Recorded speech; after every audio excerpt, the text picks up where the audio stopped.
Presidenta de la Asociación de Alumnos y Amigos de la Universidad de la Experiencia, Carmen Rosa Martínez.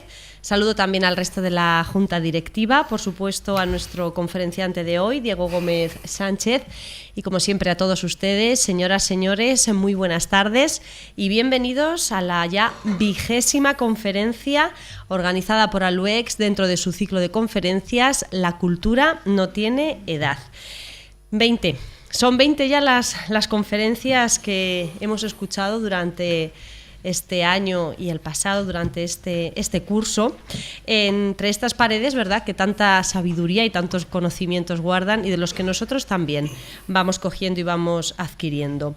Con la conferencia de hoy abrimos un nuevo capítulo en el que, con alguna excepción, como la de Juan de Dios Izquierdo, nos vamos a ocupar y vamos a atender al mundo de las artes, al de las letras, la literatura, la escritura, la pintura. Y esto nos llevará a unas cuantas conferencias que seguro van a ser, como siempre, muy interesantes. Y es que esta es precisamente una de las señas de identidad de este ciclo de conferencias, y es la enorme variedad, el amplio abanico de temas y de disciplinas que se abordan y que se hace además desde puntos de vista tan distintos. Bien, con la conferencia de hoy, Guernica 1937, pinceles contra bombas, Diego Gómez nos contará cómo se gestó una de las obras cumbres de la pintura contemporánea y cómo su autor, el genial, el gran Pablo Ruiz Picasso, se enfrentó pues, a una obra que después Diego nos contará, pero no sabía muy bien cómo enfocar. Bueno, después nos dará muchos más detalles. Les voy a presentar ya a Diego, aunque la mayoría lo conocen. Diego Gómez Sánchez nació en Albacete, es doctor en Bellas Artes por la Universidad de Castilla-La Mancha, con una tesis que fue galardonada además con el Premio Extraordinario de Doctorado de la Universidad de Castilla-La Mancha en el campo de las humanidades. Es profesor del Máster Universitario en Profesorado de Secundaria en la especialidad de Artes de la Facultad de Bellas Artes de Cuenca, facultad esta en la que ejerce, o universidad en la que ejerce como profesor desde el año 1994. Es también formador del Aula de Artes Plásticas de la Universidad Popular de Albacete. Ha sido profesor de Medios de Comunicación Audiovisuales en la Facultad de Humanidades de Albacete y formador en distintas universidades populares de la provincia, así como en distintos institutos de educación secundaria. No los vamos a nombrar todos, sería muy largo. Diego Gómez es pintor e investigador. En esta faceta ha publicado 2 libros, La muerte edificada y Sombra iluminada. Como pintor ha organizado muchísimas exposiciones, también ha participado en otras tantas a título individual y colectivo por toda la región. Y fruto de este trabajo también ha recibido numerosos premios que tampoco podemos ir diciendo uno a uno porque, claro, sería la lista muy larga. Es un prolijo articulista además, con más de 100 artículos en prensa y en revistas especializadas, y ha impartido numerosos cursos, seminarios, ponencias y conferencias sobre publicidad y arte. Bien, antes de dejarles con Diego Gómez y con Guernica, pinceles contra bombas, sí que me van a permitir 2 apuntes. Lo digo ahora porque después, como ya nos levantamos, pues para que todo el mundo lo sepa. Y es que se ha organizado, conocerán los martes en el museo, que es en el Museo Provincial de Albacete.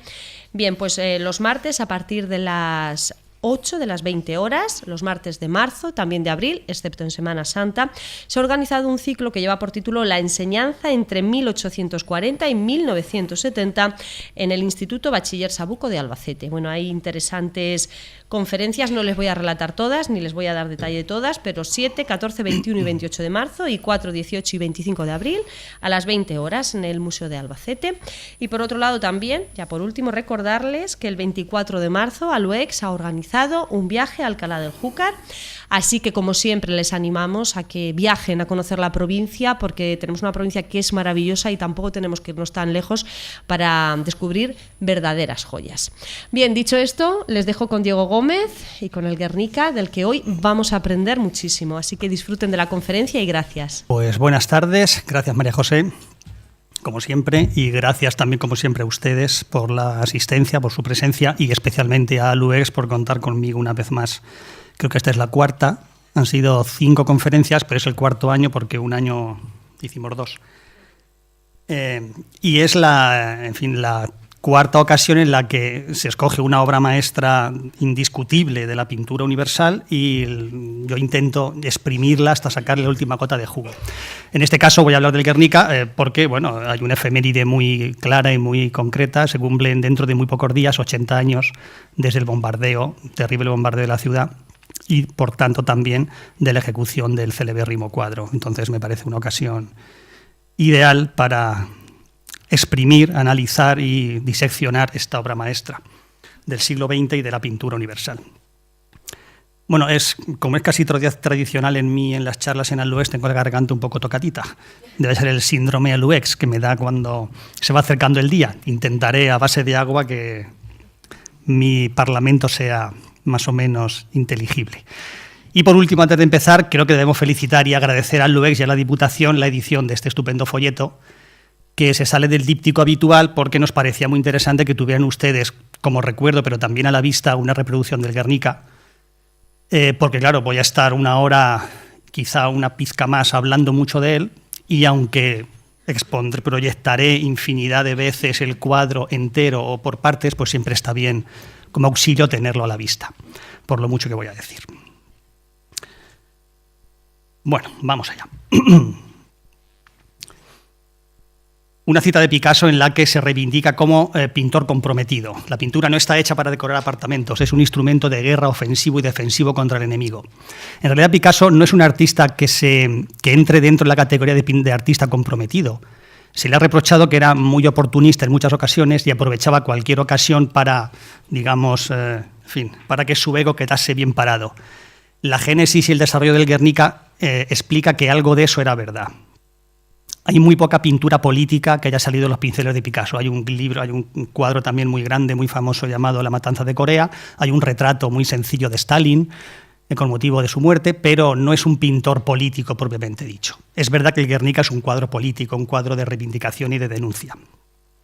Pero insisto que esta cita de Picasso, que vendría muy bien cuando la dijo en el contexto en el que fue preguntado, no se puede aplicar en absoluto a la mayor parte de su obra. Picasso es un pintor de lo que llamaríamos en el siglo XIX del arte por el arte. No es un artista comprometido social ni políticamente, casi nunca. Pero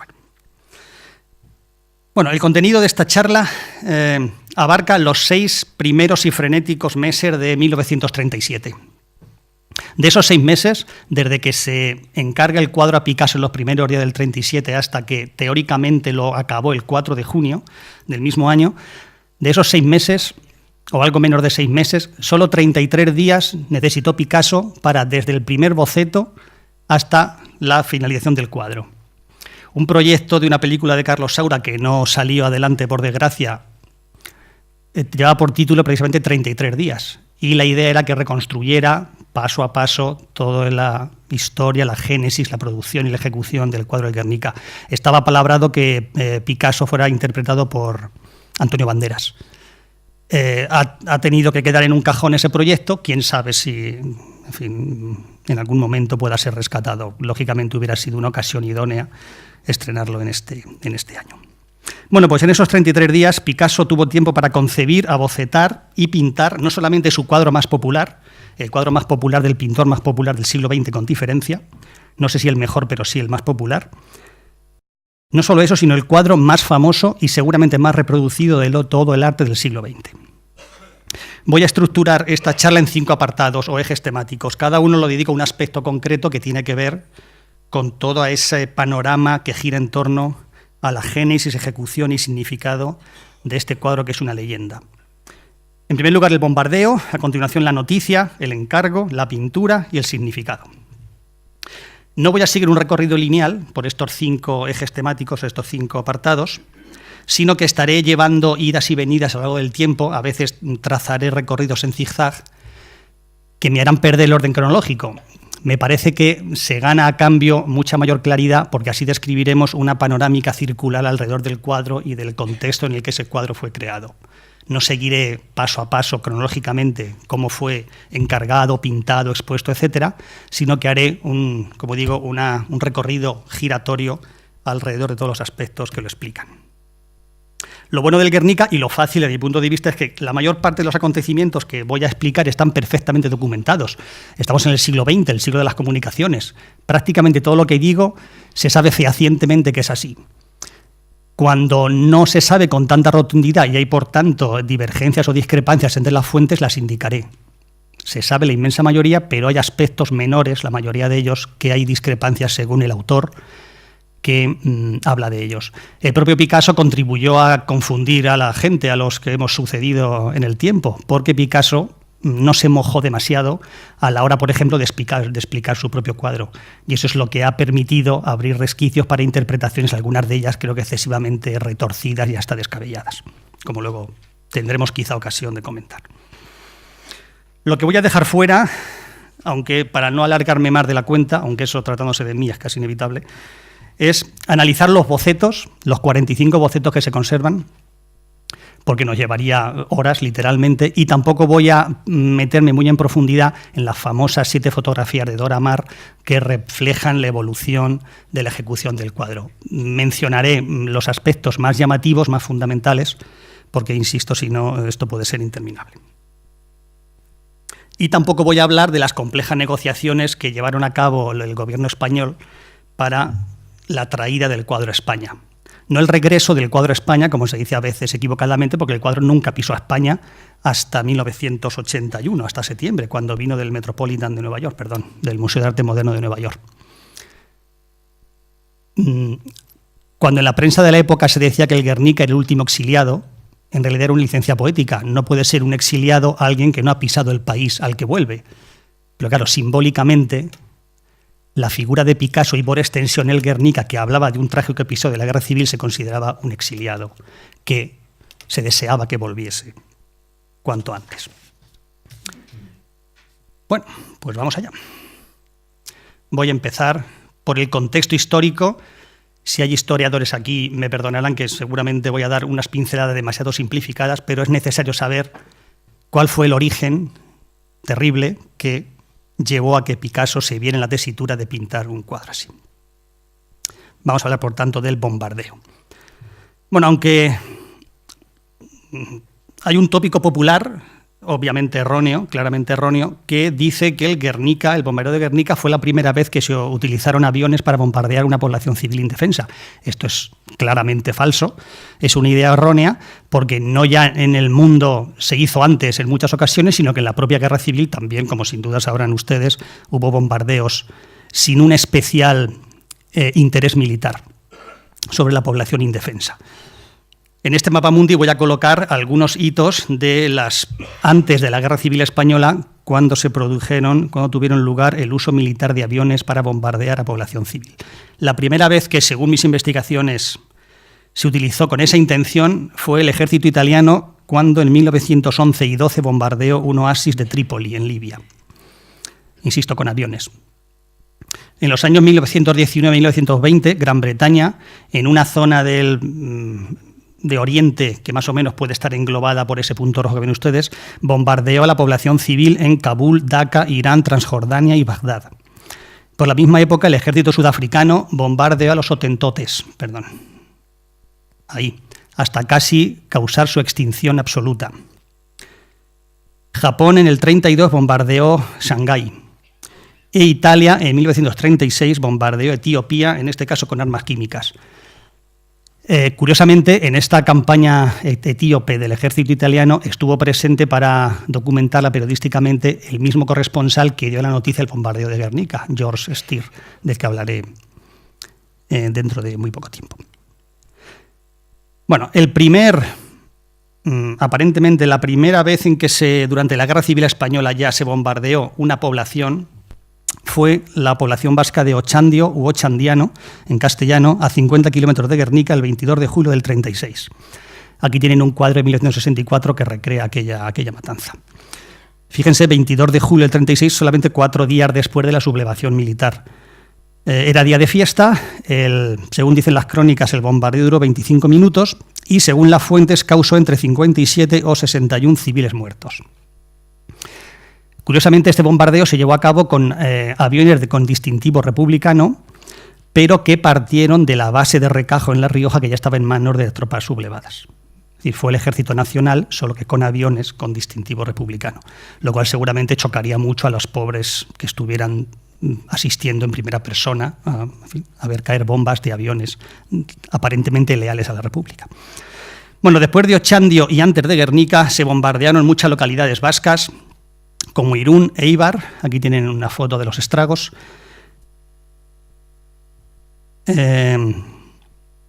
Aramayona, Lamiaco, Galdacao, Sondica, Sestao, como tienen ahí esta nota de prensa. Sestao fue el 31 de marzo del 37.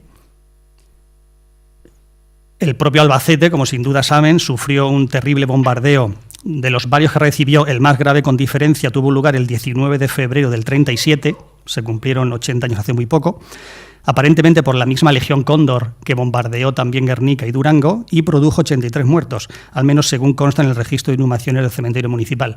Algunos historiadores hacen subir esa cifra hasta los 100, 120. Casi siempre que se habla del bombardeo de Guernica se habla de su, vamos a decir, hermanito pequeño, el bombardeo de Durango.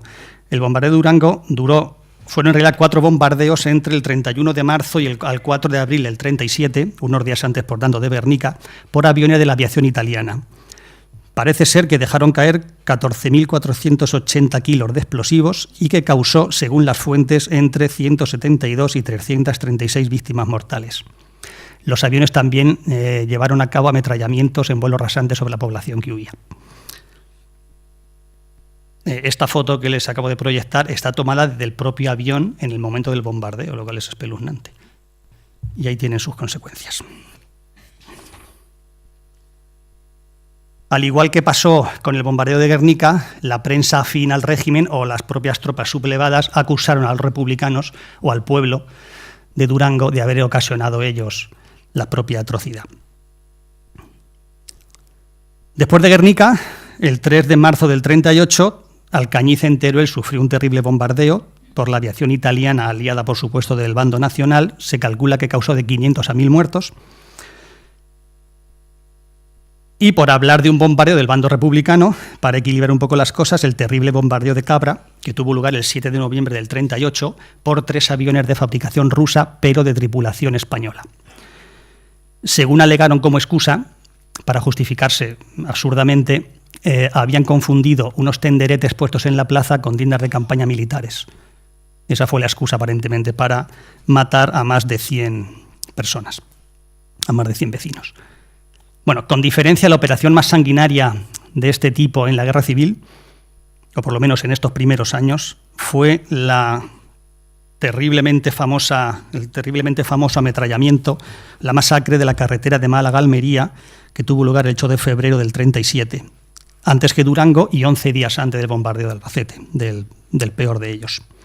Cuando las tropas nacionales entran en Málaga, entre 100.000 y 150.000 personas abandonan la ciudad y en ese momento, por las carreteras aledañas, claro está, en ese momento, ese éxodo se le llamó la desbandada y durante 5 días la aviación legionaria italiana y la Legión Cóndor nazi estuvo ametrallando y bombardeando a esa población que huía, ocasionando entre 3.000 y 5.000 víctimas.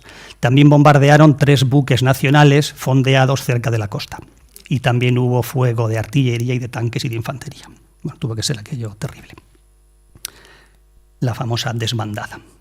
Bueno, si ya nos centramos en Guernica, aquí tienen una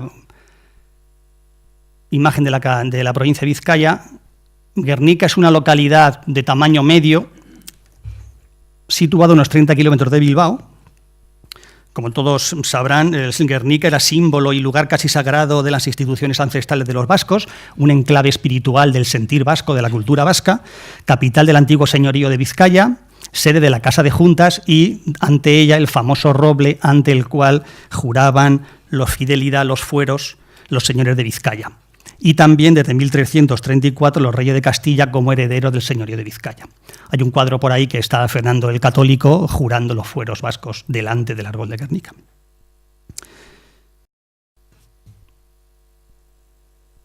Aquí tienen un plano en el día del bombardeo con la ubicación de ese pequeño número de refugios antiaéreos. ¿Por qué ese bombardeo de Guernica? Bueno, Ese bombardeo, esa operación, responde al recrudecimiento del frente vasco una vez que los italianos, el ejército italiano aliado, las tropas italianas aliadas con las tropas sublevadas, fracasan en la batalla de Guadalajara. Se pospone la toma de Madrid y entonces se produce un recrudecimiento del frente norte. El bombardeo de Guernica hay que verlo en el contexto de ese recrudecimiento de las operaciones militares en el frente norte, haciendo esperar, por tanto, la toma de Madrid, que parecía que no iba a ser factible a corto plazo. ¿Cuántos habitantes tenía Guernica el día del bombardeo? Se calcula que entre unas 6.000 a 7.000 personas, unas 6.500 personas. Seguramente habitantes serían los que más o menos rondarían la población. Como era lunes, día de mercado, se da por hecho que habría algunos miles más que fueron a hacer sus compras o a cualquier tipo de actividades, precisamente por tratarse de un día de mercado. El bombardeo de Guernica, como sin duda saben, lo llevó a cabo la tristemente famosa Legión Cóndor, un cuerpo aéreo integrado por 18.000 hombres y gran número de aviones, que fue específicamente creado por la Luftwaffe alemana como apoyo a las tropas sublevadas comandadas por el general Franco. El jefe del Estado Mayor de la Legión Cóndor era el general Wolfram von Richthofen, que era primo del famoso Barón Rojo, que fue el amo de los cielos durante la Primera Guerra Mundial. La Legión Cóndor ya había intervenido en bombardeos, por ejemplo en Madrid en el 36, el de Albacete se le atribuye a la Legión Cóndor también, y seguramente en la mayoría de las poblaciones vascas que he citado. Y muchas otras.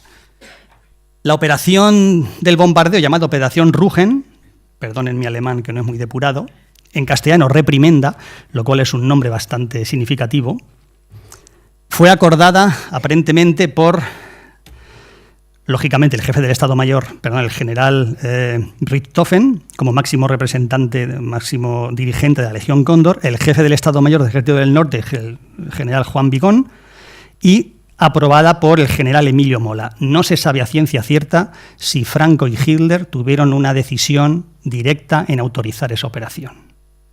Podemos sospecharlo, pero parece que no está documentado. Lo que sí se conserva, aunque no con los nombres auténticos, se conserva un telegrama que Franco, haciéndose llamar de otra manera, envió a no sé qué destinatario reconociendo la autoría o la intervención o la aquiescencia o el beneplácito por el bombardeo de Guernica. Ese telegrama se descubrió no hace demasiados años. Bueno, pues a las 11 de la mañana de ese fatídico lunes 26 de abril del 37, un avión de reconocimiento había sobrevolado en círculo la ciudad y algunos más a las 3 de la tarde a menor altura. Las bombas empezaron a caer, según las crónicas, a eso de las 4:30 y, según las fuentes, dejaron el bombardeo ceso a las 6 de la tarde o otras fuentes lo prolongan hasta las 8 menos cuarto. Fue llevado a cabo por 3 escuadrones compuestos por unos 60 aviones entre alemanes e italianos, cuyos modelos son los siguientes: 23 Junkers 52, 10 Heinkel 51, 4 Heinkel 111, un Dornier 17, apodado el lápiz volador, que parece ser que lo estrenó la Legión Cóndor en la Guerra Civil Española, seguramente como campo de pruebas para futuras acciones bélicas, y a aviones italianos, 3 Savoia Marchetti 79, llamado el Murciélago, si no me equivoco, y se sabe que fueron escoltados por 12 Fiat 32 y, según algunas fuentes, 6 Messerschmitt Bf 109. En los últimos años se ha sabido también que algunos aviones del ejército franquista también participaron dando cobertura y protección y también ametrallando las carreteras aledañas a la capital, a la población. ¿Cuántas bombas se arrojaron sobre Guernica? En fin, si ven cómo quedó la ciudad, se pueden imaginar que muchas. No está claro en absoluto la cantidad. Según las fuentes, oscilan entre 28 y 50 toneladas de bombas. 28.000 o 50.000 kilos. Parece que hay más unanimidad en saber qué número de bombas incendiarias se utilizaron. Parece que hay registros de que fueron exactamente 5.472 bombas incendiarias de 1 kilo, que tienen ese aspecto. Estas son las mismas que se lanzaron en Guernica, tienen creo que unos 30-35 centímetros, en su aparente inocencia alcanzan más de 2.500 grados de temperatura. Eso explica en parte que después del bombardeo Guernica estallara en un incendio demoledor que arrasó con la ciudad.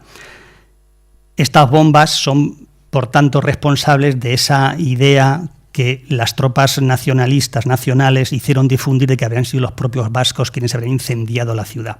Primero negaron haber tenido ellos responsabilidad, luego al final admitieron que habían caído quizá unas pocas bombas, pero los vascos aprovecharon después de las bombas para incendiar la ciudad. Se dijo que habían visto gente moviendo bidones de gasolina, bueno, las mentiras de la guerra que por desgracia vemos todavía día tras día. Bueno, aquí tienen unas imágenes terribles del estado en que quedó Guernica después del dramático bombardeo. ¿Qué daños materiales causó? Bueno, el 99% de los edificios quedó afectado. De ellos, el 71% totalmente destruido, un 7% con daños graves, un 21% con daños de menos consideración y solamente el 1% quedó indemne. Curiosamente, dentro de los que quedaron intactos, uno de ellos fue la fábrica de armas Astra, el puente de Rentería y, curiosamente, la casa de Juntas y el Roble, que no sufrió daño, ¿no? El hecho de que, por ejemplo, la fábrica de armas no fuese bombardeada, se librase, y algún puente, indica que seguramente el interés de bombardear Guernica no era de tipo militar, porque parece lógico que un objetivo estratégico sería una fábrica de armas que estaba surtiendo a la República. Sino seguramente se buscaba más un resultado psicológico, de minar la moral o, en fin, minar psicológicamente a la población. La batalla del miedo, por tanto, más que la batalla de las armas o de intereses estratégicos concretos. Por otra parte, parece ser que Guernica no era una localidad de un elevado interés estratégico para el avance de las tropas en el frente norte, según dicen los expertos. Estos datos que acabo de enumerar deben ser muy verosímiles si tenemos en cuenta que proceden de un informe que hicieron las tropas franquistas en septiembre del 37, con lo cual algo de cierto deben tener. Si el propio responsable de la atrocidad da estos datos, como mínimo deben ser verosímiles, ¿verdad? Y el asunto más peleagudo, ¿cuántas víctimas mortales? Aquí ya sí que los datos fluctúan de una manera tremenda. Los dos bandos magnificaron o redujeron el número de víctimas con interés propagandístico. A cada uno le interesaba agrandarlo o empequeñecerlo. O simplemente no se sabía y tuvieron que dar datos a bulto. Bueno, la primera estimación del Gobierno Autónomo Vasco habló de 1.654 muertos y 889 heridos. Una semana después, el propio Gobierno Autónomo rebajó la cifra a 592 muertos. Joseph Stier, el periodista que dio a conocer al mundo la matanza en sus dos famosas crónicas de las que hablaré ahora, dijo haber contado 100 muertos solamente en dos enclaves: el Hospital de las Josefinas y un refugio antiaéreo que el día del bombardeo estaba todavía en construcción. Noel Monks, otro periodista que acompañó a Stier después del bombardeo, para el Daily Express, dijo haber contado él mismo 600 cadáveres. Noel Monks, unos días más tarde, cuantificó. Me he saltado la agencia de noticias Associated Press, habla de 800 muertos. Noel Monks, una semana más tarde, dijo haber visto 800 muertos más 300 cadáveres desmembrados, lo cual sumaría 1.100 víctimas mortales. Mucho más recientemente, el general del Ejército del Aire, Jesús Salas Larrazábal, en 1987, documentó con nombre y apellidos 126 muertos. Y una asociación de historiadores de Guernica, la Guernica Zarra Historia Taldea, tiene documentados 152. Bueno, vamos a ver, puede sorprender que un bombardeo tan dramático que arrasa el 71% de los edificios de la ciudad, solo, entre comillas, haya causado 150 muertos, 160, 200 muertos. Ahora bien, hay que tener en cuenta que hablamos de víctimas identificadas y documentadas con nombres y apellidos. Por ejemplo, algunas fuentes, algunos historiadores dicen que en esa cantidad de personas fallecidas no se cuentan aquellos heridos que fueron llevados a hospitales de Bilbao y que murieron allí. Y hay historiadores que hablan de cientos de personas en esa situación. Si costó mucho, si es complicado saber el número exacto de víctimas, aparte del el follón, el trajín, la terrible situación de la guerra, hay dos hechos que son muy reveladores. Por ejemplo, en el registro de uno de los cementerios de Guernica fueron borrados del registro de inhumaciones los enterramientos que tuvieron lugar entre el 27 y el 29 de abril, de tal manera que no se sabe ni el nombre ni el número de los que fueron enterrados allí. De hecho, se conserva perfectamente borrados con una goma los presuntos nombres de los que fueron enterrados. Y por otra parte, el suelo de la ciudad actual está levantado sobre los escombros de la ciudad bombardeada. Quiero decir, cuando acaba el bombardeo y para rehacer la ciudad no se eliminaron los escombros, se hundieron todos los edificios, se apisonaron y sobre eso se construyó la ciudad actual. Eso significa seguramente que muchas víctimas, seguramente decenas de víctimas, están enterradas todavía bajo ese cementerio que es el suelo de Guernica, tal y como lo conocemos ahora la ciudad. Un número, por tanto, indeterminado y que ya nunca más se podrá conocer. Claro, me dirán ustedes, 1.600 muertos a 160, pues tampoco es tanto. Claro, esto es una trampa mental. Decir que no fue tan grave bombardear Guernica porque en vez de 1.600 murieron 150 es como dar por hecho que toda la gente que cabe en esta sala es muy poca gente, que no importa ser bombardeada y destrozada. No hace falta comparar 150 muertos con 1.600 para darse cuenta que es una barbaridad y una atrocidad, y no hace falta tampoco compararlo con una cifra mucho menor para darse cuenta que es gigantesco que 150 personas mueran sin tener culpa de nada, ¿verdad?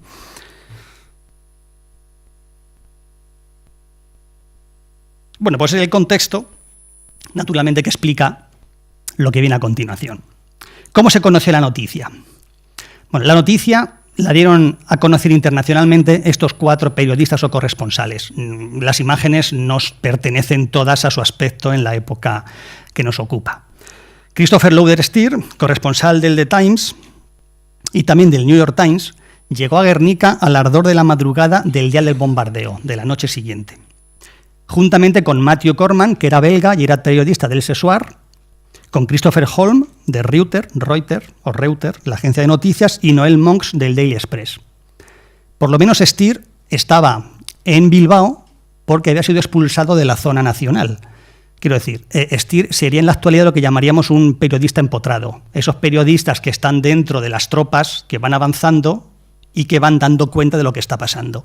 Curiosamente, Steer tenía ideas conservadoras, pero el problema para las autoridades franquistas del bando nacional, o al menos del bando nacional, era que sus crónicas eran tan fieles a lo que realmente ocurría, eran tan objetivas que eso molestaba. Entonces fue expulsado de la zona nacional. Junto con sus compañeros coincidió en Bilbao cuando llegaron rumores de que en Guernica había pasado una atrocidad. Seguramente llegaron heridos por decenas, por centenares a los hospitales bilbaínos. Y él, ni corto ni perezoso, se juntaron con los otros 3 y salieron pitando para Guernica. Llegaron de madrugada del 27 y su famosa crónica apareció en el Times y en el New York Times del día siguiente, 28 de abril.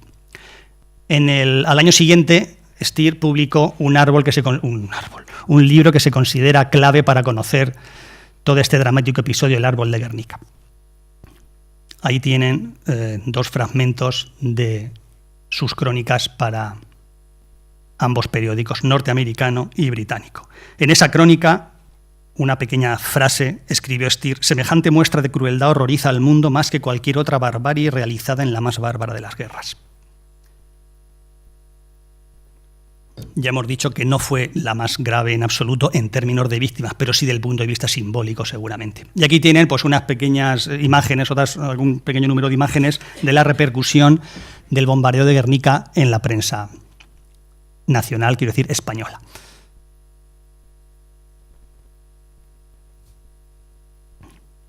Bueno, ¿cómo se enteró Picasso? Picasso estaba en Francia de 1904, hacía pequeñas escapaditas a España, él vive en Francia, digo, con regularidad, de 1904.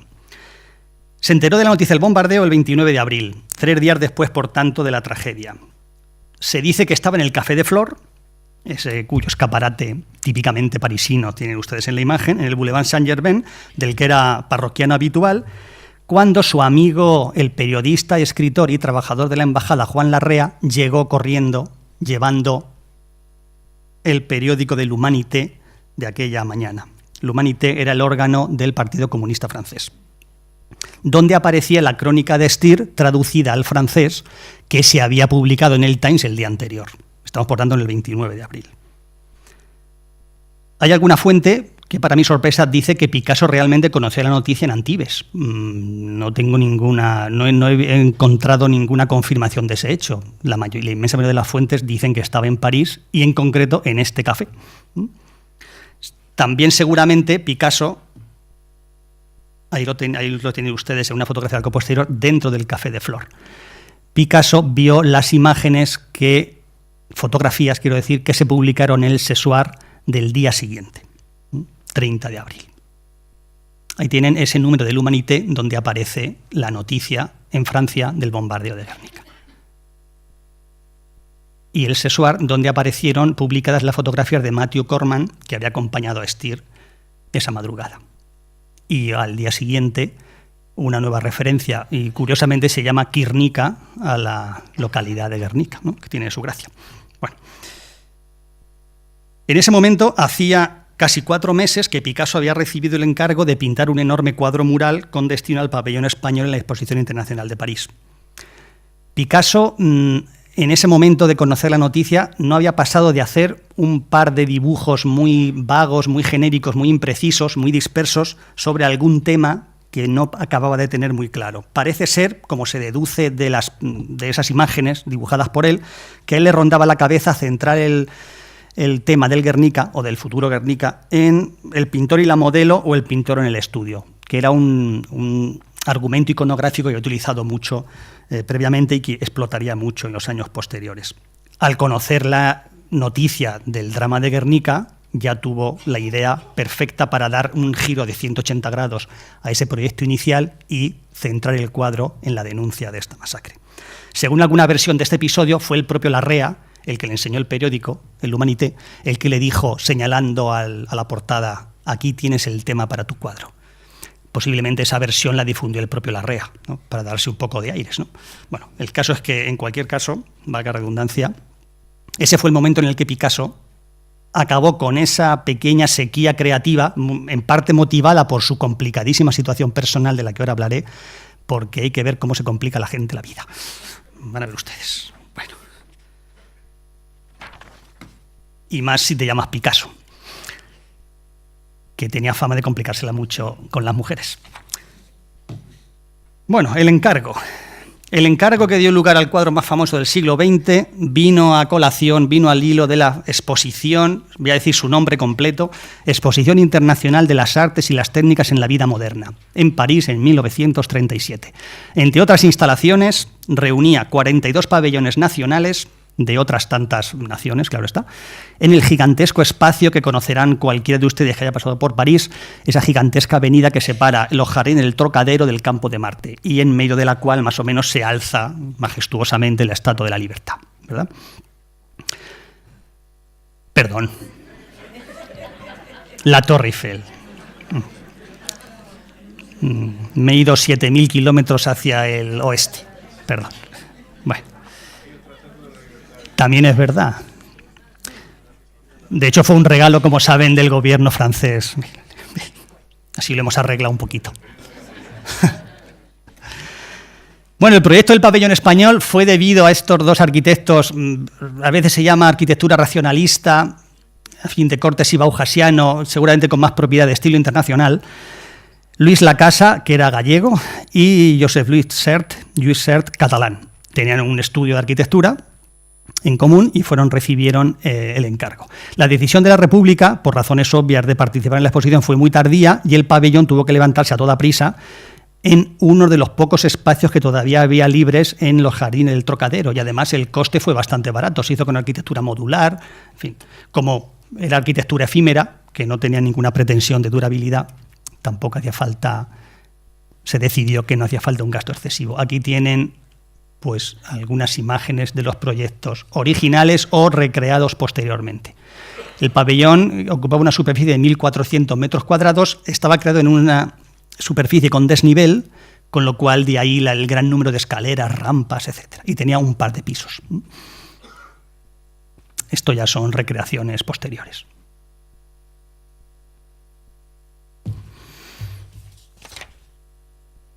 Y esta ya es una imagen de la época del pabellón una vez inaugurado.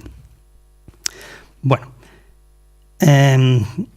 como España llevaba ya varios días sumidas en la guerra civil, claro, el gobierno republicano, como parece fácilmente deducible por lo que están viendo, aprovechó el pabellón español para proyectar los avances que en términos sociales y educativos se había llevado a cabo la República y denunciar, por supuesto, la sublevación militar que había desatado la contienda.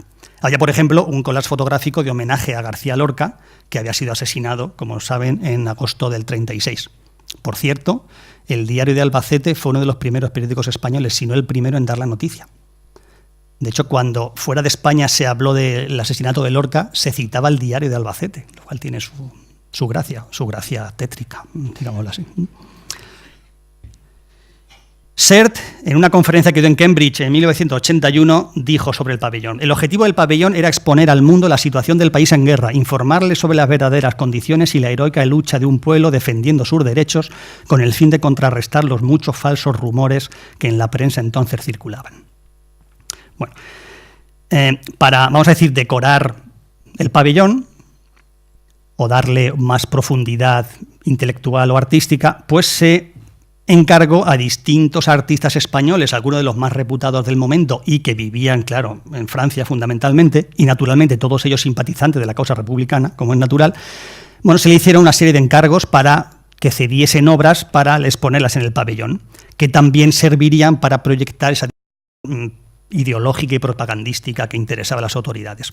Estos encargos eran de dos tipos. Por un lado, obras que ya tuviesen realizadas y que las cedieran temporalmente, o en segundo lugar, obras que se hicieran ex professo para el propio pabellón. El Guernica fue este caso.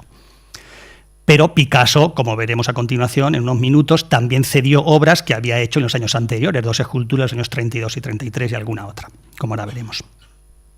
Lo interesante es que para aquellas obras que se hicieran ex professo, los comisarios del pabellón permitían a los autores, a los artistas, escoger el sitio donde iba a ocupar esa obra. De ser así, Picasso fue el que escogió, bueno, vamos a ver una maqueta del pabellón de España que está en el Reina Sofía.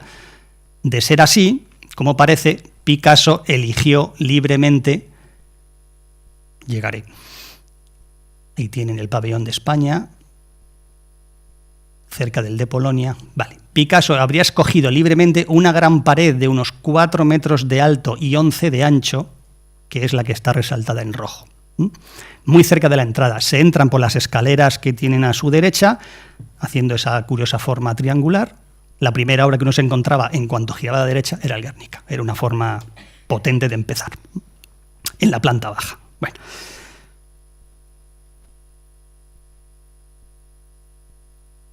Bueno, a primeros días de enero del 37, en el apartamento de Picasso en la calle de la Boétie de París, hoy en día diríamos que era un dúplex. Era 2 pisos unidos por una escalera interna. En el piso de abajo estaba la vivienda y en el piso superior estaba el estudio de Picasso. Pues en esa vivienda de Picasso, de la calle de la Rue de la Boétie, se reunieron distintas personalidades. ¿Cuáles? Pues según recogen las crónicas, las siguientes. Joseph Renaud, un artista muy reputado, algunos de cuyos collages también se expusieron en el pabellón de España, que era director general de Bellas Artes del gobierno republicano. Los arquitectos a los que se había encargado el proyecto del pabellón, Sert y la Casa, José Gaos, que era un filósofo y profesor también y comisario general del pabellón español, José Bergamín, escritor reputado y vicecomisario del pabellón, Juan Larrea, aquel que aparentemente le mostró a Picasso el periódico de l'Humanité, un poeta y un periodista que algunos años más tarde escribiría un exhaustivo libro sobre el Guernica, precisamente, que conocía de primera mano, Max Aub, escritor y agregado cultural de la embajada, y claro, el anfitrión, que era Pablo Picasso. De hecho, esa foto se corresponde exactamente con ese año. Luego Picasso tenía ese aspecto cuando se reunieron en su casa. Bueno, puede ser que fuese en esa ocasión cuando, según se dice, Renaud, era valenciano, Renaud le dijo a Picasso lo siguiente: cuando acabe la guerra y ganemos nosotros, claro está, te ofrezco que habilitemos una sala del Museo del Prado donde estén las meninas, los fusilamientos del 3 de mayo de Goya y el cuadro que nos pintes. Digo que puede ser que se hiciera en ese momento ese ofrecimiento. No, al menos hasta donde yo he investigado, no se sabe con seguridad. Parece que Picasso no dijo nada al respecto. Bueno, nos volvemos unos meses atrás. En aquel momento Picasso ya había sido nombrado desde septiembre del 36 director del Museo del Prado, como atestigua esta página de la Gaceta de Madrid, actual Boletín Oficial del Estado. Ahí lo tienen. Pero claro, curiosamente, como en el momento de ese nombramiento el gobierno republicano ya había dicho que el Museo del Prado había que vaciarlo y trasladar las obras a Valencia para protegerlas, Cuando Picasso se enteró, dijo a sus amigos: me han nombrado director de un museo vacío. Lo que es cierto, claro, es que a priori el hecho de ser director del Museo del Prado, aunque no fuese físicamente en España, parece que le obligaba a poco menos que aceptar el encargo que el propio gobierno español republicano le hacía, ¿no? Aún así, parece que Picasso no estaba muy entusiasmado con la idea. Se ve que no tenía muy clara su participación en la exposición. Tanto es así, como digo, que hasta mediados de abril no empezó a trazar los primeros dibujos de lo que con el tiempo sería el Guernica. Y hasta el 1 de mayo no hizo el que se considera el primer boceto auténtico de lo que acabaría siendo el cuadro. Por Dios. Bueno, ¿qué situación tenía Picasso en aquella época? Pues caótica. Vamos a ver. Picasso, en enero del 37, tenía 55 años. Hacía 2 años que se había separado de Olga Koklova, esta chica con ese aspecto tan dulce y simpático, con la que se había casado en julio del 18. Tenían un hijo llamado Paulo que tenía 16 años en aquel entonces. Hasta su separación, los tres vivían en el apartamento de la Boétie, donde tuvo lugar esa famosa reunión, ese dúplex. Ahí tienen unas imágenes de la parte de la vivienda. Picasso es el que se refleja en ese espejo. Y aquí tienen el salón del apartamento de Picasso, dibujado por el propio Picasso, un libro muy bonito. En el piso superior, el estudio. Ahí tienen, creo que son fotos de Brassai, la chimenea y el estudio de Picasso dibujado por Picasso, el estudio de la Boétie. Pero Picasso no se conformaba con su mujer y su hijo, no. Desde hacía 10 años tenía por amante a María Teresa Walter, a la que conoció cuando tenía 17 años en la Galería Lafayette. Se acercó a ella y le dijo: ¿es usted muy guapa, me permite pintarla? Ella dijo que sí, y una cosa llevó a la otra y acabaron siendo amantes. Bueno, el caso es que en aquel entonces tenía 17 años, en el 37 tenía por tanto 27 años, y ya tenía con ella una hija, esta niña que ven ustedes abajo con Picasso, ya crecidita, llamada María de la Concepción, por el nombre de una hermana de Picasso que había muerto a los 4 años, pero a la que todos llamaban Maya, a la hija de María Teresa Walter y Picasso. En aquel entonces tenía 2 años.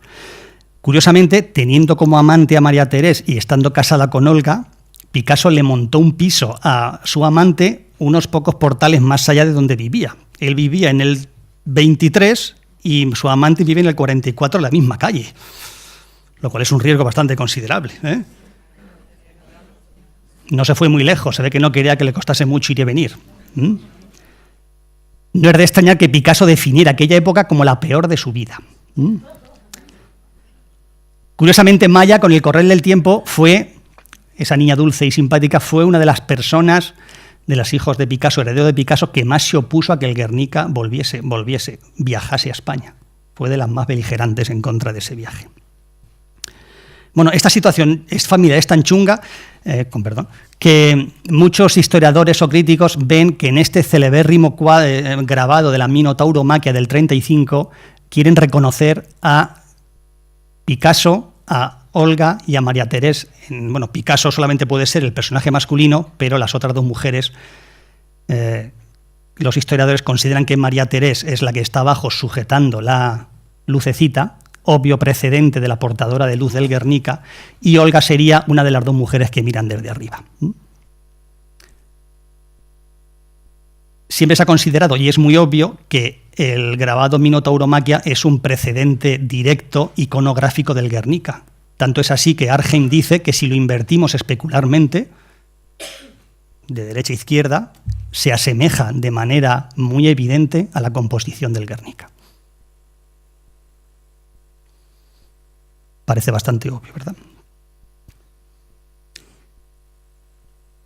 Pero bueno, para complicar todavía un poco más las cosas, antes de comenzar el cuadro, algunos meses antes, Picasso abandona el estudio de la Boétie, ya separado, y se instala en el Hotel Bison, cerca del cual vivía una mujer muy bella, como ven ustedes ahí, una fotógrafa y pintora de, digamos, raigambre surrealista, Dora Maar, seudónimo de Henriette Teodora Markovich, una francesa de origen croata, a la que había conocido 2 años antes a través del poeta Paul Éluard, y que tenía 30 años en aquel entonces. No hay que decir que se convirtieron en amantes, pero no por eso Picasso abandonó a María Teresa. Con lo cual, Picasso en ese momento, en el 37, cuando recibe el encargo, Ahí tienen otra imagen estupenda que he recortado para dejar solamente a Picasso con Dora Maar en los años, creo que es en el propio año 37. Bueno, Picasso se encuentra en el centro de un triángulo femenino de rivalidades, de tensiones, de falsedades y de engaños entre Olga, que aunque estaba separado, como había un hijo en común, pues siempre habría momentos de tensión, María Teresa y Dora Maar. De hecho, en la tensión entre Dora y María Teresa estalló en alguna ocasión. Por ejemplo, se cuenta que en cierta ocasión María Teresa fue a visitar a Picasso al estudio donde estaba pintando el Guernica y se encontró allí a Dora Maar. Entonces María Teresa le dijo: ¿tú qué haces aquí? Vete. Dora se negó y María Teresa le dijo a Picasso: bueno, pues decide quién tiene que quedarse de las dos. Y Picasso se lavó las manos y dijo: solucionadlo entre vosotras. Entonces se dice que empezaron a pelear allí una y otra en pleno estudio, ¿no? Es una imagen patética, pero bueno, parece ser que ocurrió así. Ya digo que si ya es complicado estar con una sola mujer, imagínense con tres, con dos, ¿eh? Ahora bien, lo que debe ser insufrible es estar con un solo hombre. Yo no sé si alguien de ustedes está con un hombre, pero debe ser insoportable. Pero bueno. No obstante, hay muchos historiadores que han querido reconocer en dos de los personajes femeninos del Guernica las facciones de estas dos mujeres tan importantes en ese momento de su vida. Por ejemplo, en los rasgos de la mujer que corre hacia la izquierda se ha querido ver la cara de Dora Maar y, cosa que es bastante más plausible, en los rasgos de la portadora de luz, los de María Teresa Walters. Dice que le dio los rasgos de María Teresa sujetando una lámpara en recuerdo de las veces que cuando Picasso iba a visitarla a una pequeña localidad de Versalles donde vivía, cerca de Versalles donde vivía cuando dejó el apartamento de la Boétie cerca de su casa, María Teresa, cuando llamaba a la puerta, María Teresa se asomaba al balcón con una lámpara para asegurarse que era él. Es una idea muy bonita, pero igual es tan romántica que no debe ser verdad, ¿verdad? Pero quién sabe. También se dice tradicionalmente que Dora Maar, la fotógrafa, que luego inmortalizó la fase del Guernica, ayudó a Picasso a el famoso punteado del caballo, que simula el pelo del animal. O sea, no todo el Guernica salió de las manos de Picasso. Hay una parte, por lo menos, que fue gracias a Dora. Bueno, pero esa pelea que he dicho entre Dora y María Teresa no tuvo lugar en el estudio de la Boétie, sino en el nuevo estudio de Picasso. Para que Picasso tuviera un sitio más decente y más amplio donde pintar un cuadro tan gigantesco, pues la República, a través de Juan Larrea, le compró, según unas versiones, o le alquiló, según otras, un edificio situado en la calle de los Grandes Agustinos, en el número 7, por 1 millón de francos. Como ven, muy cerca del Sena, muy cerca del casco histórico auténtico, el meollo histórico de París. Ese mismo caserón se utilizaba como almacén para los materiales del pabellón que se estaba construyendo cerca de la Torre Eiffel, que no pilla lejísimos de allí, sea un paseete, ¿no? Curiosamente, ese caserón del siglo XVII tenía un interés artístico bastante intenso, porque Balzac aparentemente había centrado en ese caserón el escenario clave de su famoso relato La obra maestra desconocida, que es un relato de temática artística, pictórica, que siempre, desde que se publicó en 1832, ha gozado de mucho beneplácito por los pintores, hasta el punto de que, por ejemplo, Cézanne decía que se lo sabía de memoria y que era capaz de recitarlo palabra por palabra. Curiosamente, Picasso participó aportando dibujos y grabados para una edición que hizo Ambroise Vollard, su famoso marchante, en 1931. Seguramente Picasso intervino a la hora de decidir que fuese ahí, por esas razones emocionales y artísticas, donde él quería pintar el que sería con el tiempo el Guernica. Bueno, pues la última planta, aquí tienen el aspecto actual abajo y en la época de ese destartalado, en parte, caserón. En la última planta de ese caserón había una buhardilla, la que se llamaba El Granero, donde Picasso montó su estudio. Hoy en día tiene este aspecto, mantiene la estructura perfecta, como, claro, más adecentado que cuando Picasso lo habitó, hasta, por cierto, 1955, y hoy en día pertenece a la Cámara de Ugieres de Justicia de París, que lo tiene alquilado a una asociación cultural. Se hacen actividades culturales, exposiciones, conferencias, etc. Bueno, pues ahí se pintó el Guernica. No hace demasiados años se colocó una placa de mármol grabada que recuerda que en ese edificio en el que Picasso vivió del 36 al 55, 37 en realidad, se pintó el Guernica y Balzac situó la acción de la obra maestra desconocida. Bueno, ese desván tenía una planta rectangular y tenía ventanales a ambos lados largos, ¿vale? El problema es que el Guernica, el lienzo era tan gigantesco que no cabía entero. No cabía para apoyarlo contra la pared del fondo. Entonces, es muy fácil comprobar en las fotografías, como por ejemplo en estas dos, de Picasso pintando el Guernica, que el cuadro estaba ligeramente oblicuo respecto a la planta del desván, del granero, como se le llamaba, y que por otra parte tampoco apoyaba totalmente en vertical, porque era el cuadro, el lienzo, demasiado alto para caber. Luego estaba volcado hacia atrás y ligeramente oblicuo respecto a la dirección de la planta. Aquí tienen de las muchas fotografías que hay, muchas de ellas por Dora Maar, pero no solo, de Picasso en alguna fase de la ejecución del Guernica.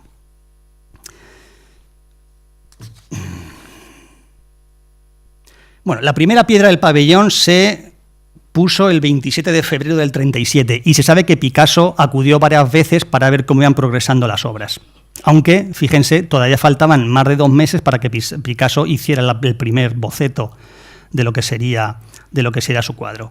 La exposición se va a inaugurar el 1 de mayo, se retrasó 3 semanas hasta el 24, pero incluso ese mismo día 24 solamente 5 de los 42 pabellones estaban terminados: el ruso, alemán, italiano, danés y holandés. La apertura del pabellón español estaba prevista para el 25 de mayo, pero se demoró hasta el 12 de julio. Y seguramente, haciendo bueno ese tópico del gusto del español por la improvisación, hubo que cerrarlo al día siguiente para corregir algunos desperfectos. Quizá en ese momento fue cuando se decidió quitar un pilar metálico que impedía ver el Guernica en toda su dimensión. O quizás se eliminó en otro momento. Sí se sabe que hubo que quitar ese pilar. Aún así, a pesar de que los españoles tenemos esa fama, hubo peores, hay otros países que se organizaron mucho peor. Todavía hubo 7 países que abrieron sus puertas después que España, para que luego se diga a los españoles. Hombre. Este retraso de mes y medio fue el responsable de que el pabellón español no apareciera en la publicidad ni en los catálogos de la exposición, que ya estaban editados y difundidos cuando se inauguró. Bueno, voy a darme mucha prisa porque, como me ocurre siempre, me enrollo mucho. Bueno, ¿qué obras se expusieron en ese pabellón? 2 series de grabados de Picasso, Sueño y mentira de Franco, muy famosas. Yo recuerdo en mi adolescencia haberlas visto en el Museo de Albacete, en alguna exposición, ¿sí? Que daba una visión satírica, mordaz de Franco. Tiene esa forma de viñetas, a modo de las aleluyas antiguas, porque inicialmente estaba previsto ser recortadas y vendidas individualmente. Al final no se hizo y se mantuvieron las planchas como tal. Claro, vendidas para recaudar fondos para la República. Y también Picasso aportó 2 esculturas que ya tenía realizadas: La cabeza de mujer, de 1932, y Mujer con jarra, también llamada Dama oferente, en el 33. En el Reina Sofía está un vaciado en bronce que se hizo de la escultura original.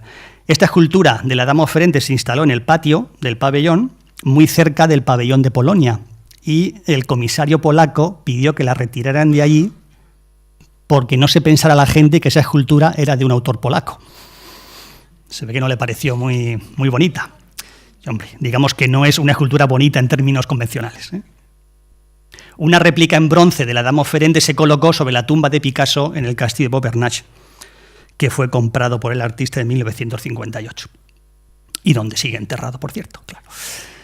Bueno, de Julio González, una Montserrat, que es una maternidad, y de Alberto Sánchez, una obra de contenido político muy obvio por su título, El pueblo español tiene un camino que conduce a una estrella, una escultura de cemento de 12 metros de altura que se hizo en el propio jardín in situ del pabellón. El Reina Sofía tiene una maqueta, que es la que están ustedes viendo. Bueno, de Miró, un par de obras: El campesino catalán en revolución, en rebeldía, hoy perdido, y su mural El segador, un mural de 5 metros de alto que pintó en la escalera que conducía al primer piso. Ahí tienen a Picasso en ese peligroso andamio, escalera en pleno proceso. Y el boceto para un sello, Edel Espagne, no un cartel, como a veces se cree equivocadamente, sino un sello, como vende un franco, de cuya venta por el servicio postal francés pues saldrían ciertos beneficios en apoyo del gobierno republicano. Vale. Y de Alexander Calder, una fuente de mercurio, cuya maqueta, que es la que ven ustedes aquí, está en el Reina Sofía. Dicen los historiadores que no fue aleatorio que la fuente de Calder estuviera tan cerca del Guernica. Ahí tienen al propio Calder junto a su obra con el Guernica detrás. Parece ser que, entre otras contraprestaciones, los sublevados, las tropas nacionales, prometieron a Alemania la explotación de las minas de mercurio de Almadén si, ayudándoles, ganaban la guerra. Con lo cual, poniendo próximas entre sí las dos obras de arte, se podía lanzar un mensaje del tipo: gracias a que han hecho esto los alemanes, van a controlar esto otro.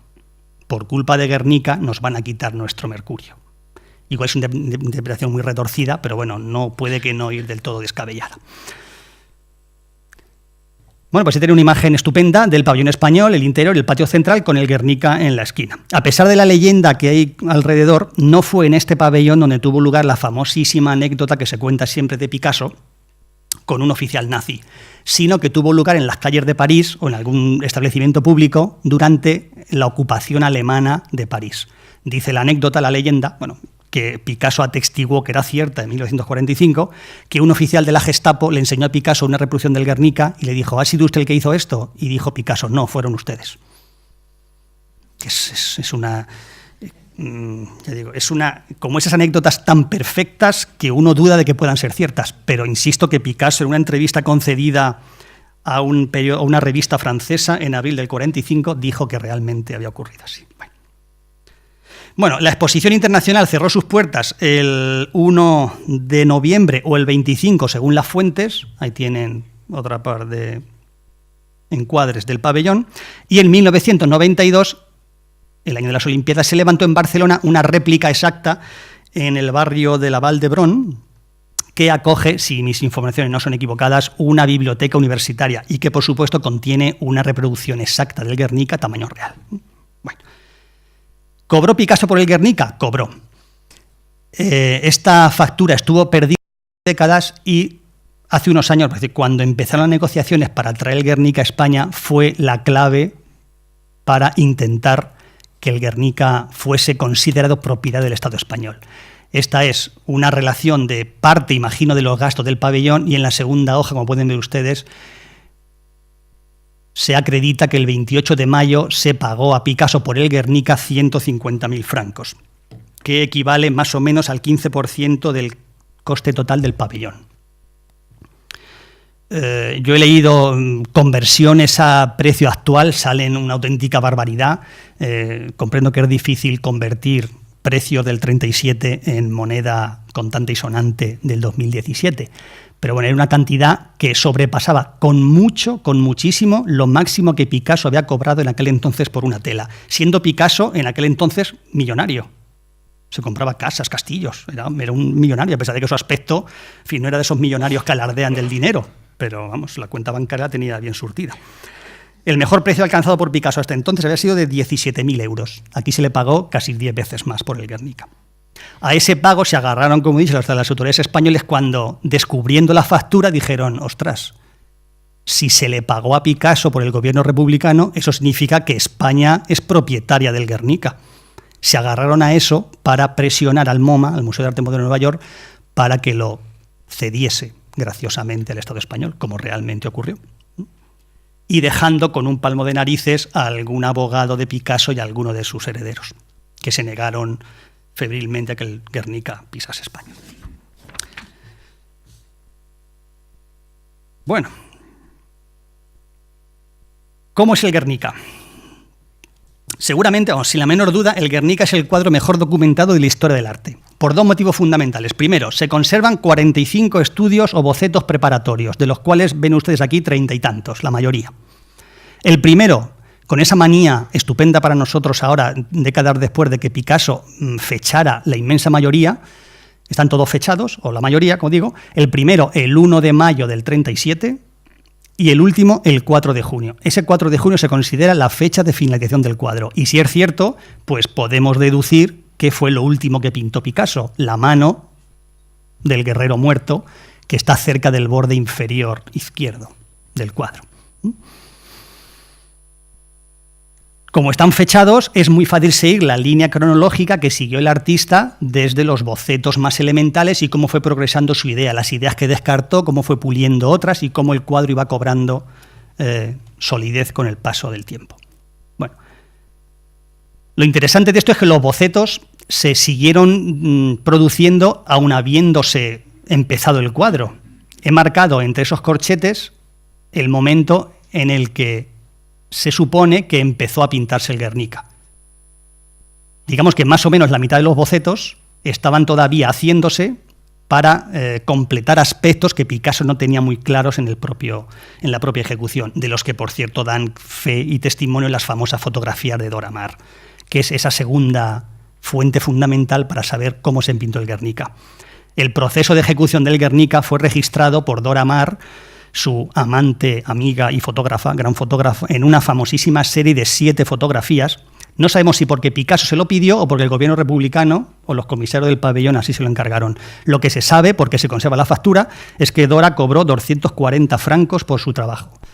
24 fotos, estas 7 más otras de Picasso pintando, a 10 francos cada una. Insisto que se conserva la factura, está perfectamente documentado. Es el primer caso en la historia del arte en que se ha registrado fotográficamente como un reportaje el desarrollo de un cuadro, o por lo menos de un cuadro con la envergadura que el del Guernica. No tenemos un tiempo, por desgracia, para dedicarlo a exprimir las fotos. Diré simplemente que las mayores dudas de Picasso tienen que ver con la posición del toro, la posición del caballo, que cambia radicalmente. Retrocedo un momento. Como ven en el dibujo previo, el guerrero tumbado, guerrero muerto, levanta el brazo con el puño cerrado, símbolo, signo de tipo comunista seguramente, republicano. Luego se le añade una especie de ramo vegetal, un sol por detrás, que luego con el tiempo se convertirá en ese famosísimo ojo bombilla, que es un hallazgo visual impresionante. Como ven, en el paso 3 todavía el toro tiene el aspecto original, en el paso 4 se le da el aspecto actual y, aunque no se perciba muy bien, su cuerpo apunta, se despliega hacia la izquierda en lugar de hacia la derecha como estaba originalmente. Y el caballo, de estar mirando hacia abajo, levanta la cabeza en dirección al toro. Sexto paso. Es muy interesante comprobar que aquí Picasso añadió, al menos que se reconozcan fácilmente, 3 piezas de tela estampada o de papel pintado. No sabe muy bien para qué, con qué intención. 1, 2 y 3, que luego eliminó. Y séptima y última.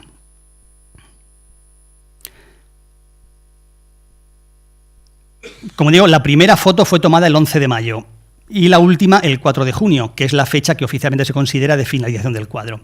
Bueno, las rectificaciones que Picasso introdujo durante el proceso de ejecución son hoy en día muy visibles por esa característica que tiene el óleo de volverse transparente con el tiempo, por un cambio del índice de refracción. Bueno, no voy a complicar la vida con cosas muy técnicas.